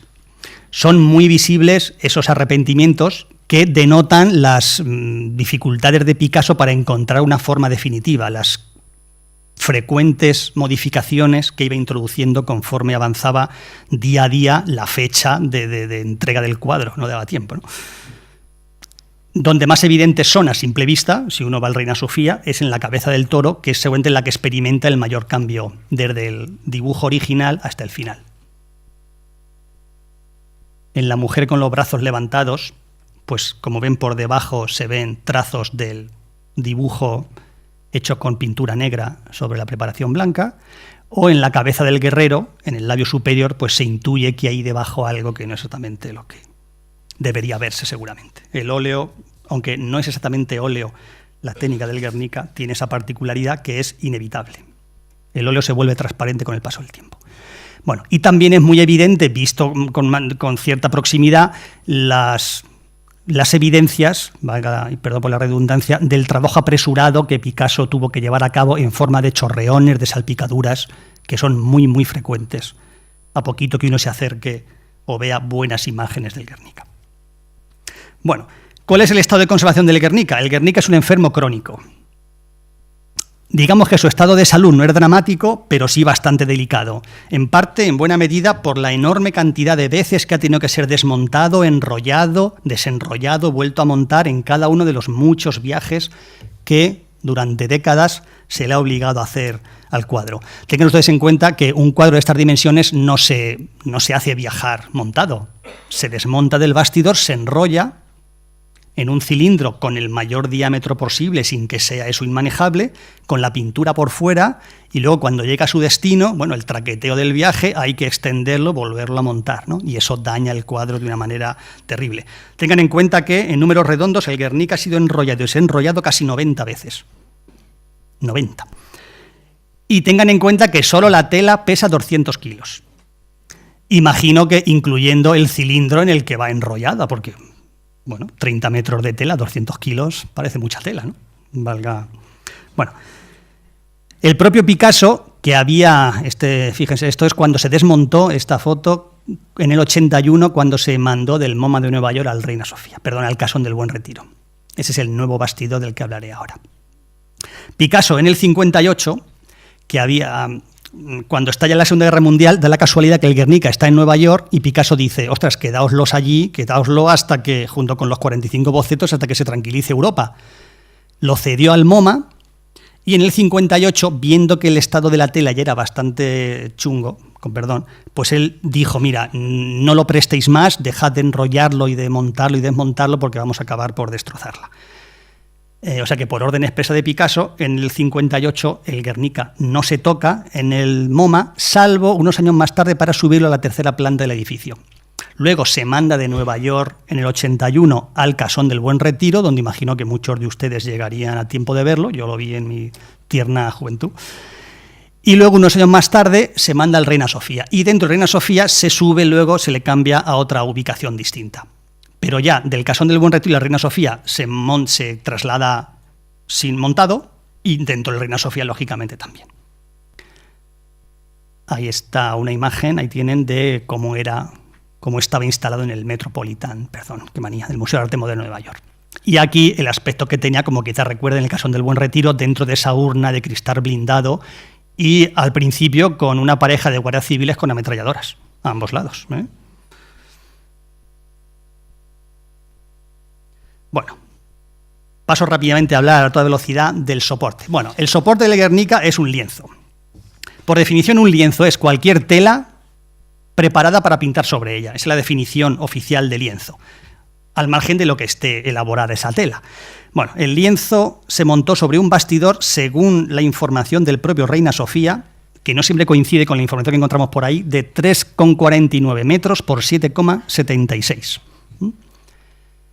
Cuando vino a España, los expertos del Prado le hicieron un análisis físico-químico al cuadro y arrojó que ese lienzo estaba elaborado con yute, tanto en la urdimbre como en la trama, y que tenía una frecuencia de trama de 12 o 13 hilos por centímetro, es decir, no es una tela muy tupida. Es verdad que el yute es una tela, es una fibra vasta, que solamente en 1 centímetro uno no es capaz de meter mucho más, ¿no? Pero fíjense, curiosamente, en el 97... un nuevo estudio realizado por el Reina Sofía, donde llevaba ya 5 años, demuestra que no, que en realidad era una tela mixta. Tenía lino en la trama son las fibras longitudinales, tal y como está colocada la tela en el telar, y yute en la urdimbre, que son las transversales. Y además, en una restauración del 57 se le añadieron bandas de refuerzo en los laterales de lino y algodón. Por tanto, en la actualidad, la tela del Guernica es una tela de origen vegetal con 3 fibras distintas. Las originales más el algodón que llevamos en las fibras de refuerzo. Bueno, el Guernica es un cuadro grande, no vamos a decir lo contrario, es un cuadro de hecho muy grande, impresiona. Si en honor al origen andaluz de Picasso, para tener una muestra de escala, ponemos a 2 flamencos interpretando un baile, pues esa sería más o menos la proporción que tendría respecto a 2 personas de altura media. El Guernica es, por ejemplo, comparado con Las Meninas, que es un cuadro también bastante grande, hace pequeñas Las Meninas. El entierro del señor de Orgaz ya se va asemejando bastante, pero claro, si comparamos el Guernica con las bodas de Caná de Veronés, que mide 7 por 10, el Guernica es un cromo, siendo un cuadro gigantesco, ¿eh? Pues fíjense cómo es las bodas de Cana de Veronés, que, como imagino que sabrán, está enfrente de la Gioconda en el Louvre. Y está muy bien porque como todo el mundo está mirando para allá a la Gioconda, tú estás solo mirando las bodas de Caná, lo cual mola. Siendo un cuadro bastante mejor que la Gioconda, vamos, no se puede comparar. Siendo la Gioconda un cuadro muy bueno. Bueno. ¿Qué hizo Picasso o sus ayudantes con la tela? Bueno, la tela tiene 3 capas. Una capa de apresto. El apresto es un tratamiento inicial que se da a la tela para separar las fibras de la tela de la preparación propiamente dicha. Está hecho con cola animal, seguramente cola de conejo, que es el ingrediente típico de los aprestos y las preparaciones clásicas para pintar encima. Luego viene una capa translúcida o muy transparente de preparación con la misma cola animal con sulfato de bario o barita disuelto, que es un material de carga, un material inerte, que es de color blanco pero que se vuelve transparente por la refracción cuando se mezcla con el aglutinante, y sobre eso ya se aplica la capa de imprimación, que es sobre la que directamente se pinta, que parece ser que está elaborada con blanco de plomo al óleo. Es una capa, por tanto, al aceite, que es una técnica que los manuales de materiales artísticos no recomiendan demasiado porque tiende a amarillar.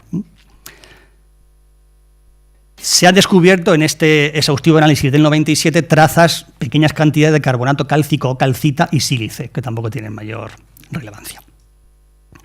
¿Qué pigmentos utilizó Picasso? Bueno, solamente 2 colores.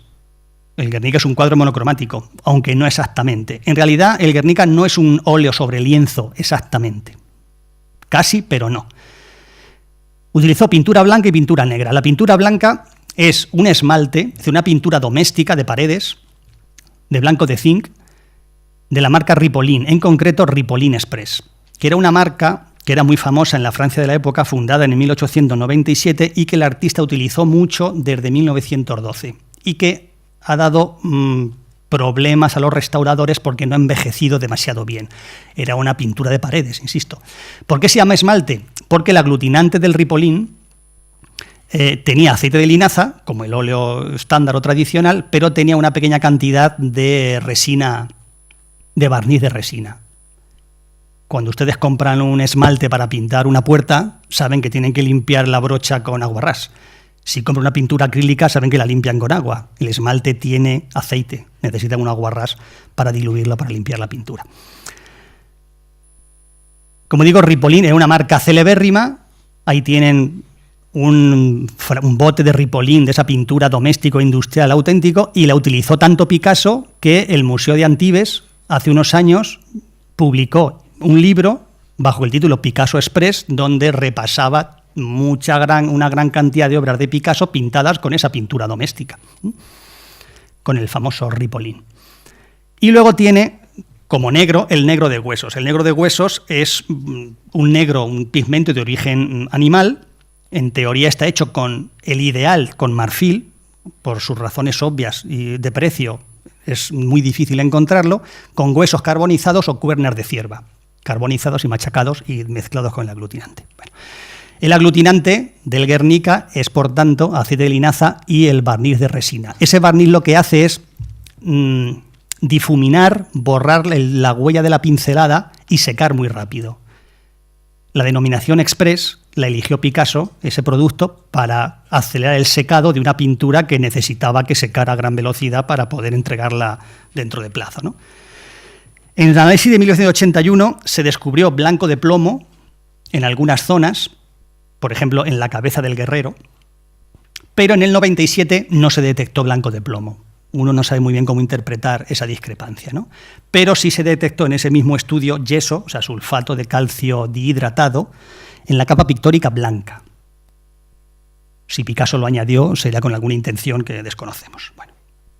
Se ha especulado con la posibilidad de que Picasso inicialmente quisiera pintar el Guernica a todo color. Quien sostiene esa idea alega que hay bocetos que están o pintados a color o sobre papel de color. Y también es cierto que en al menos un par de fotografías de Dora Maar aparecen esos famosos retales de papel o de tela estampada que hacen pensar que a lo mejor Picasso quería introducir algún efecto cromático o simplemente los puso para imaginar texturas que luego reproduciría en blanco y negro a pincel, ¿no? El caso es que luego desaparecieron. Se dice que dejó en no sé qué figura una lágrima roja que luego borró, pero tampoco he podido confirmar esa hipótesis. Bueno, pero como digo, aunque solamente haya utilizado 2 colores, el Guernica no es un cuadro exactamente monocromático. Arnhem dice que el Guernica es una pintura aproximadamente monocroma. Si uno va al Guernica, es muy fácil que se dé cuenta, sobre todo si va predispuesto, a encontrar tonos amarillentos o rosados y tonos azulados. Eso tiene una explicación óptica muy clara. Los tonos anaranjados o rosados o amarillentos pueden deberse a que el blanco de plomo, que tiene tendencia a amarillear con el paso del tiempo inevitablemente, en las zonas que quedaron libres de la imprimación que Picasso no pintó encima, se han vuelto amarillentas con el tiempo. O si la pintura que se aplicó encima deja transparentar la base amarillenta, ese amarillo sale por delante de la pintura. Los tonos azulados aparecen en muchas zonas donde el negro o el gris ha sido aplicado tan transparente que al dejar transparentar la pintura negra subyacente hace que azulee, que es un efecto muy común cuando uno hace veladuras grises, que a veces uno se da cuenta que utilizando solamente pintura gris se da cuenta y dice, ostras, lo veo como azulado. Es un efecto óptico que es inevitable por la composición físico-química de los pigmentos, ¿no? Hay algún autor, Palau y Fabre en concreto, que dice, antes imagino de conocer los estudios físico-químicos de Guernica, que Picasso deliberadamente quiso evocar su etapa azul y su etapa rosa, añadiendo pequeñas cantidades de rosa y pequeñas cantidades de azul a los grises del Guernica. Se sabe fehacientemente que el Guernica solamente tiene pintura blanca y pintura negra. Otra cosa es que con el paso del tiempo se haya vuelto amarillenta o azulada. Esa hipótesis de esa evocación de sus etapas anteriores es muy bonita, pero poco creíble. Bueno, lo de restauraciones me lo voy a saltar, aunque es realmente interesante. Y vamos a pasar a la Madre del Cordero, que es ¿qué significa el Guernica? Si es que tiene una explicación lógica. Bueno, existe un mural, o sea, una réplica en las Naciones Unidas hechas en forma de tapiz autorizada por Picasso. Pero bueno, vamos para terminar con el meollo del asunto. ¿Qué significa el Guernica si es que realmente consideramos que significa algo? Bueno, es el aspecto con diferencia más peliagudo y controvertido, el que más ríos de tinta ha hecho verter a los especialistas. Sabemos que el Guernica se concibió como un grito de repulsa a un bombardeo de una ciudad indefensa. Pero curiosamente el Guernica no muestra aviones, no muestra bombas, no hay explosiones, se ven algunas llamas a la derecha, o algo que parece intuirse que son llamas. No hay muchos edificios derruidos, unas paredes, simplemente. Hay un cadáver solamente, pero es un niño, en esa maravillosa imagen y terrible de la madre muerta, gritando con su hijo en brazos. El único adulto que parece estar muerto parece más bien el famoso guerrero en la base del cuadro, parece más bien una escultura que un cuerpo humano desmembrado. Por otra parte, la acción transcurre de noche, como demuestra la mujer portadora de luz, que está acercando un quinqué a ver qué está pasando, en contra de la autenticidad del hecho histórico que obviamente Picasso conocía. Y por otra parte, algo que no siempre se percibe demasiado bien, la escena del Guernica tiene lugar en un interior. Pueden ver paredes a ambos lados, derecho e izquierdo, un techo por encima y un suelo embaldosado con las líneas de fuga. Incluso hay una mesa que en las reproducciones oscuras no se ve muy bien, por ejemplo, en la que tienen ustedes en la mano no, pero hay una mesa a la derecha del toro, donde se apoya ese pájaro que también es difícil de ver cuando las reproducciones no son demasiado buenas. Por otra parte, nada en el cuadro remite a la ciudad de Guernica. Quiera la presencia de esos dos enclaves emblemáticos que es la Casa de Juntas o el Roble. Entonces, claro, cabe preguntar si lo han hecho los investigadores durante décadas. ¿Realmente este cuadro refleja un bombardeo de Guernica, el bombardeo de Guernica? Es más, ¿refleja realmente un bombardeo? Lo que está claro es que el Guernica no es un cuadro de historia como por ejemplo son las lanzas de Velázquez o la batalla de Eylau de Gros. En el sentido de que cualquiera de estos cuadros sí que ofrecen información más o menos fidedigna, aunque idealizada, de lo que realmente pasó. Es decir, uno puede sacar conclusiones, por ejemplo, de dónde tuvo lugar la batalla, de qué bando ganó, de aspectos más anecdóticos como cómo iban vestidos los soldados, alguna anécdota que tuviera lugar en ese momento de la rendición, pero en el Guernica uno no saca ninguna conclusión sobre el episodio histórico que dio pie al cuadro. No hay información de una época o unos actores concretos. Como dice Herschel Chip, excepto por el título Guernica, el cuadro no posee una relación manifiesta con el bombardeo, ni con la ciudad, ni tan siquiera con la guerra civil.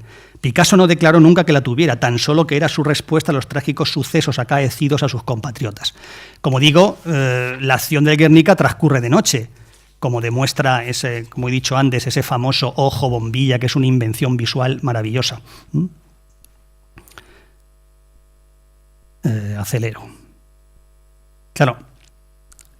Hay tanta oscuridad al respecto del significado del Guernica que lo normal es que se le preguntara a Picasso, Pablo, ¿qué quiso usted decir con su cuadro? Pero es que el propio Picasso fue siempre muy renuente a dar explicaciones. Bueno, tanto es así que cuando se inauguró el pabellón español, y aquí tienen a Picasso junto con Max Au el día de la inauguración, un periodista francés le preguntó ¿qué significa el Guernica? Y Picasso no dijo ni una palabra.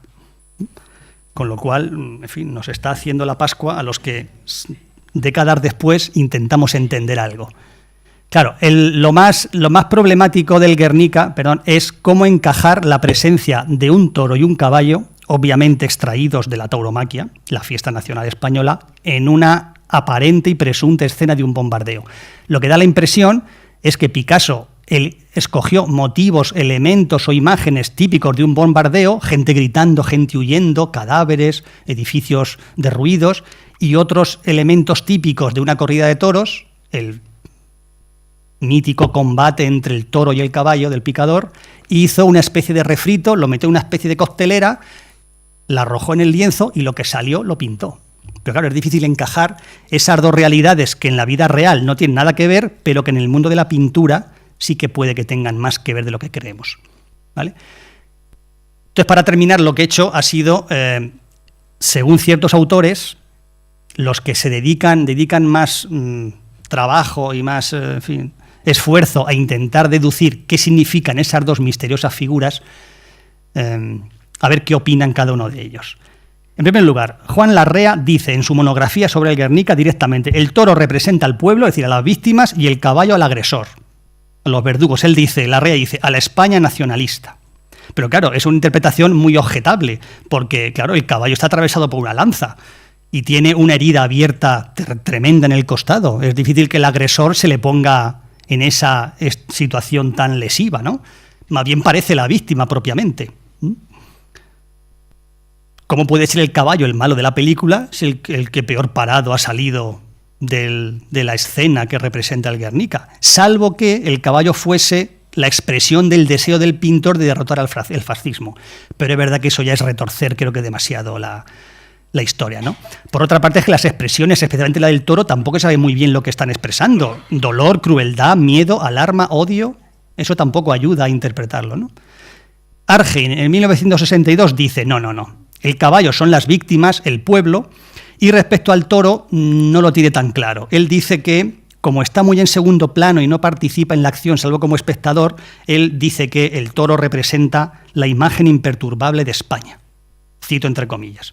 El espíritu de España, lo español, el espíritu español, la esencia española, que no se doblega ni por el odio ni por las bombas de la guerra civil. Esto puede ser interesante porque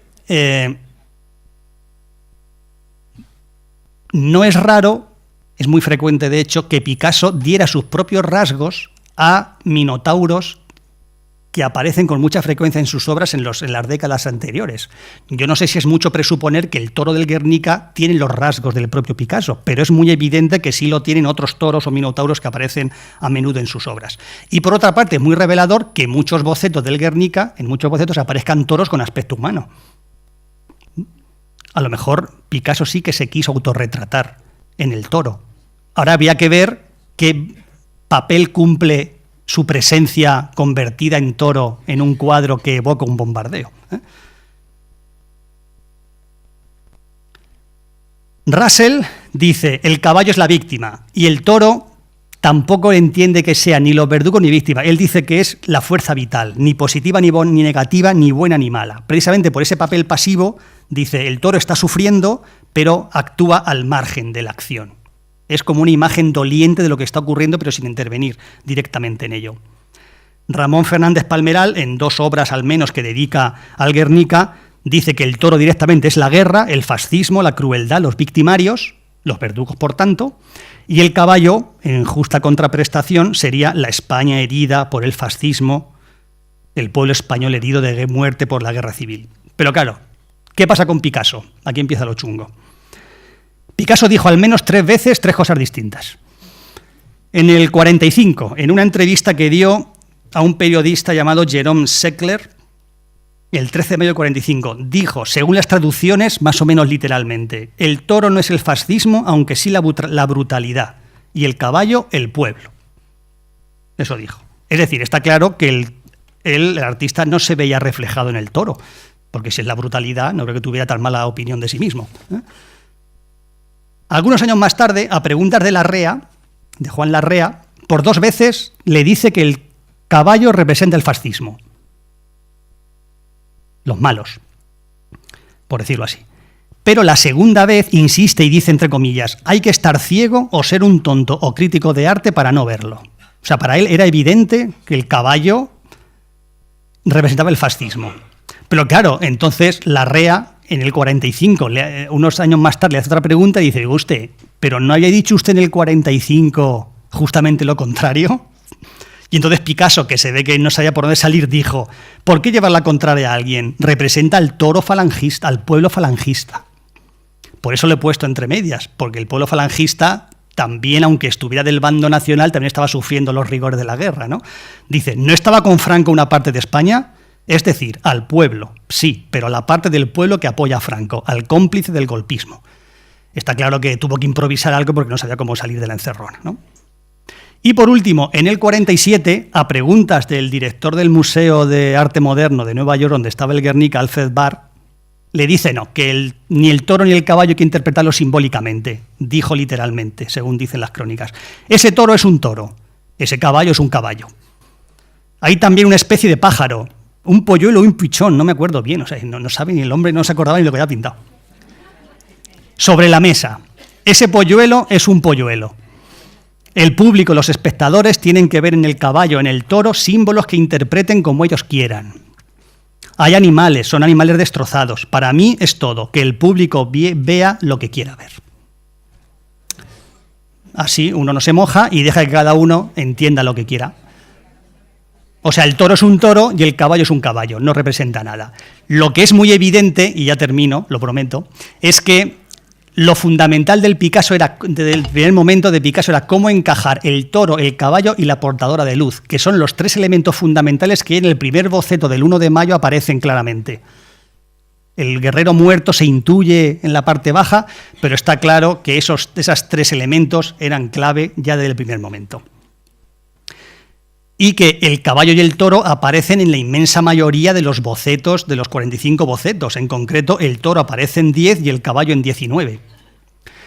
Esto explica o da pie a una teoría, ya termino en serio, a una teoría que ha circulado durante, bueno, que se encuentra por ahí fácilmente, que dice que no, que realmente Picasso lo que quiso pintar era un homenaje al torero Joselito, a José Gómez Ortega. No, tiene más sentido de lo que parece. Que murió de una acogida el 16 de mayo de 1920 en Talavera de la Reina, y que Picasso quiso homenajear en un gran cuadro. De hecho, hay una hipótesis que dice que cuando Picasso empezó el Guernica, cuando ya se quedaba sin tiempo, él había empezado el cuadro como homenaje a Joselito, y como le pillaba el toro, nunca mejor dicho, tuvo que cambiar 4 elementos y transformarlo en lo que parece la denuncia de un bombardeo. Esto parece que choca, esta interpretación, choca con la serie de fotografías de Dora Maar y con la serie de bocetos que parece que en cierto momento se apartan de la hipótesis más taurina, ¿no? La imagen que tienen abajo es una fotografía impresionante de Sánchez Mejías, el torero al que Lorca dedicó su famosísima poesía, velando el cuerpo de Joselito en Talavera de la Reina. Lo que es evidente es que el combate entre el toro y el caballo había aparecido recurrentemente en la obra de Picasso y especialmente en la Minotauromaquia, que es una fuente directa iconográfica del Guernica. ¿Qué pueda simbolizar más allá de eso? Podemos pensar que el toro y el caballo es una sublimación, de la guerra, de la tauromaquia como guerra simbólica en suelo español, que fue donde ocurrió la tragedia de Guernica, pero mucho más allá de eso no podemos saber mucho más. Y termino, ya sé que esto no debe hacerse en ninguna charla, porque es un poco monótono, leyendo en fin, un texto que, como creo que no puedo explicarlo improvisándolo mejor de lo que me ha quedado escribiéndolo, modestia aparte, pues creo que es la mejor manera de cerrar. A pesar de su indudable y hasta abrumadora potencia visual, Guernica puede ser visto como un cuadro ambiguo, puede que hasta un cuadro en parte fallido, incluso torpe, a la hora de poner en imágenes su contenido simbólico, si es que de verdad lo tiene y puede descifrarse. Sin embargo, tampoco sabemos exactamente lo que ocurre dentro de las meninas, y a pesar de ello, o quizá en parte gracias a ello, seguimos considerándolo una obra maestra del ingenio humano. Pero quizá en el fondo el problema sea en realidad nuestro, el de nosotros como espectadores. Un problema que deriva de nuestra presunción errónea de que todo cuadro ha de exponer un mensaje fácilmente comprensible y decodificable recurriendo a los códigos o fuentes adecuadas.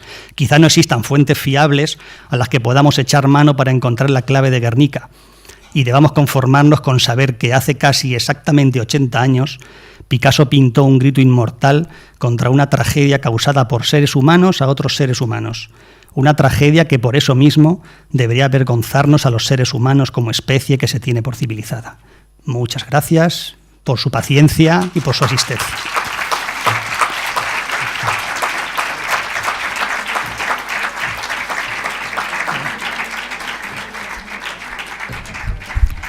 Muchas gracias, Diego. Felicidades. Sí, la verdad es que ha sido muy interesante y es que había muchas cosas que contar y lamentablemente hemos quedado sin tiempo para preguntas. Así que lo siento mucho si había alguna, pero me las pueden mandar por correo electrónico y yo las contestaré gustosamente.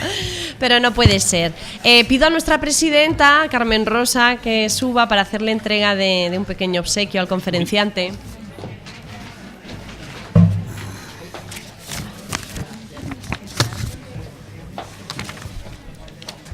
Y mientras tanto les recuerdo que la próxima conferencia tendrá lugar el próximo lunes 13 de marzo, 6:30 de la tarde, como siempre aquí en Diputación. En esta ocasión nos adentraremos en el mundo de la literatura con la conferencia Palabra e Imagen, Leer y Ver, de la mano de Antonio Barnés Vázquez. Así que hasta la próxima semana, que descansen y nos vemos el próximo lunes. Gracias.